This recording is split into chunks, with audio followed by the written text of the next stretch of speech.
참 씁쓸한 이야기들이 많이 들리는 게요. 하루에 16시간 일하고 악성 민원에 시달리고 그리고 분리수거하고 차 주차하고 화단 정리정돈하고 온갖 일들에 다 동원되는 그 아파트에 일하시는 경비하시는 분들, 그런 분들의 이야기를 듣습니다. 되게 씁쓸하죠. 안타깝기도 하고 참 답답한 마음들도 많이 듭니다. 나이 60, 70 되시는 분들, 그분들이 왜 그렇게 힘겨운 일들을 도맡아서 하시나, 이런 생각들이 좀 들죠. 저는 이제 예전에 임계장이라고 하는 이제 어느 이제 아파트 경비원 하시는 분이 쓴 책들을 읽었던 적이 있습니다. 임계장 뭡니까? 임시직,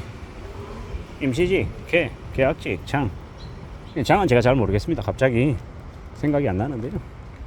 결국은 뭐냐, 언제든지 쓰고 버릴 수 있는 그런 이 단기 노동자들로 이제 이직을 하는 거였습니다. 참 씁쓸하더라고요. 참 안타깝더라고요. 그런 그분들의 이 삶의 애환이 그냥 그분들만의 모습이 아니라 어느 시점이 지나면 이 많은 이 중장년들의 모습일 수 있기 때문에 더 안타까움들이 들었던 겁니다. 우리가 살아가면서 누구나 다 나이가 듭니다. 항상 젊을 것 같이 생각하지만 그렇지 않더라는 겁니다. 어느 시점이 되면 나이가 들거든요. 그런 것들을 피할 수 없을 겁니다. 그게 현실입니다. 그게요. 그런 현실들을 감내하고 또 살아가야 되는 건데 참으로 힘겨운 이야기죠. 참으로 고민스러운 이야기입니다. 어떻게 살아갈 수 있겠습니까? 어떻게 살아내는 게 가능하겠습니까? 더 많이 고민하고 더 많이 생각하며 지내야 되겠죠. 지금의 시대는 다들 이제 힘겹습니다. 100세 시대, 120세 시대를 이야기하는데 나이 60, 나이 65세까지 일하고 나는 그냥 은퇴해서 평온한 삶을 살 거야, 이럴 수 있으면 얼마나 좋겠습니까? 근데 현실이 녹록지 않아서 그런 것들을 허락하지 못하는 경우도 많다라는 겁니다. 그러면 어떻게 해야 되겠습니까? 어떻게 살아가야 되겠습니까? 나이가 들어서 경제적인 여건들이 좋지 못해서 나이 60에도 나이 70에도 일해야 되는 사람들이 있더라는 겁니다. 그러면요, 어떻게 못하고 또 부지런히 일해야죠.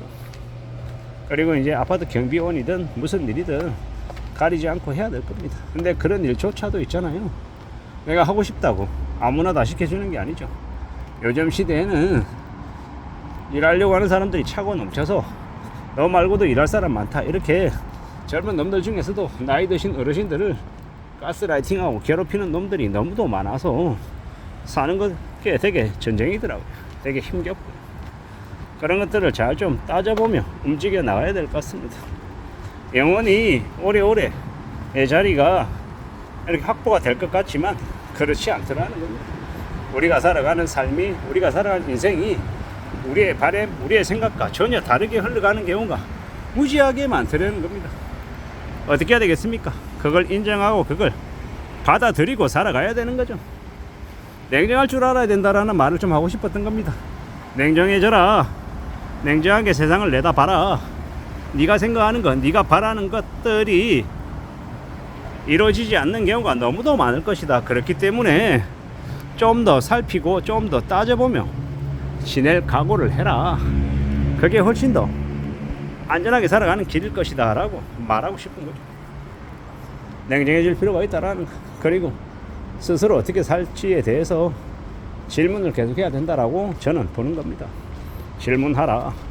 내 자신에게 질문해라. 그래서 네가 어떻게 살 건데, 네가 뭘 바라는데, 어떤 모습을 가져 나올 것인데 라고 물으라고 얘기하고 싶은 겁니다. 그렇게 묻고 또 답하려고 노력하면서 살아가는 게 훨씬 더 의미가 있겠다라고 보는 겁니다. 좀 더 단단하게, 좀 더 강하게 삶을 채워나가보자 라고 말하고 싶은 겁니다. 지금의 시대는 다들 고민스럽고 힘겹고 어렵죠. 막막한 경우도 많고요. 그래서 어떻게 살아가야 되나라고 스스로에게 질문하지만 제대로 답변 못하고 우물쭈물할 때도 많습니다. 그게 지금의 시대다라는 것도 너무도 잘 알고 있고요. 나이가 들어서도 돈이 없고 어쩔 수 없이 일해야 되는 상황에까지 이르렀는데 건강하지도 못하면요, 그만큼 불행한 게 없습니다. 되게 우울하고 되게 씁쓸한 거죠.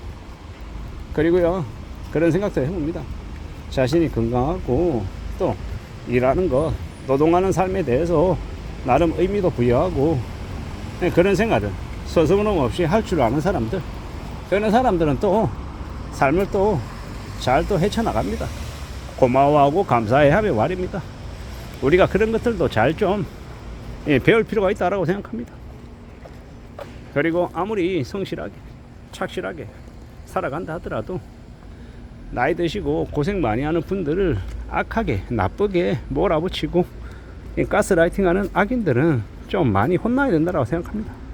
그런 일들이 안 생기게끔 좀 경계하고 대비하고 대응하는 여러 가지도 있어야 된다라고 보는 건데요. 제가 말씀드리는 것과 현실은요, 어쩌면 좀 더 극명하게 다를 수 있습니다. 여기가 조선의 골목 문화가 만들어낸 서피맛 길이라고 합니다. 맛과 먹과 힘이 있다라고 하는데, 도남문로 여기 종로 3가역과 좀 가깝다라고 되어 있고요. 안국역 그리고 종로 3가 그리고 도남문로 이런 곳이 있는 곳이라고 하네요. 어떻게 하다 보니까 오늘은 여기를 이제 오가게 되어서 이쪽에서 찍게 됐습니다. 많은 생각이 드는 건, 우리가 살아가는 삶에서 나이가 들었다고 노인이라고 쇠락했다고 함부로 무시해서는 안 될 거다라는 것, 그리고 나와 같이 일하는 동료가 나이가 많든 적든 여성이든 노인이든 어떻든 간에 그러한 다름을 최대한 이렇게 인정하고 배려하면서 너무 함부로 굴지 않아야 된다라고 생각합니다. 자신이 가진 권력, 힘 이런 것들을 이용해서 남들을 억압하고 남들을 몰아붙이면 그걸로 희열을 느끼고 만족감을 갖는 또라이들도 있겠지만, 그게 다 업보가 되어서 나중에는 자기에게 전부 다 돌아온다라고 저는 생각합니다. 그러므로 항상 조심하고 남들에게 베풀려고 애쓰고, 어떻게 하면 남들에게 내가 조금이라도 도움이 될까, 이런 마음으로 살아야, 그래야 내가 복이 있는 삶을 살고 내가 남들로부터 조금이라도 외면받지 않고 인정도 받고 또 그래도 같이 공존하고 공생할 수 있는 그런 사람으로 그렇게 또 대접받는 게 아닌가라고 생각해 봤습니다. 지금의 시대에 다들 힘들어하고 고민스러워하고 답답해하는 경우가 많은데요, 우리의 삶을 잘 지켜내기 위해서 어떤 마음으로 어떤 행동을 하는 게 좋을지를 잘 좀 따져봤으면 좋겠습니다. 이상입니다.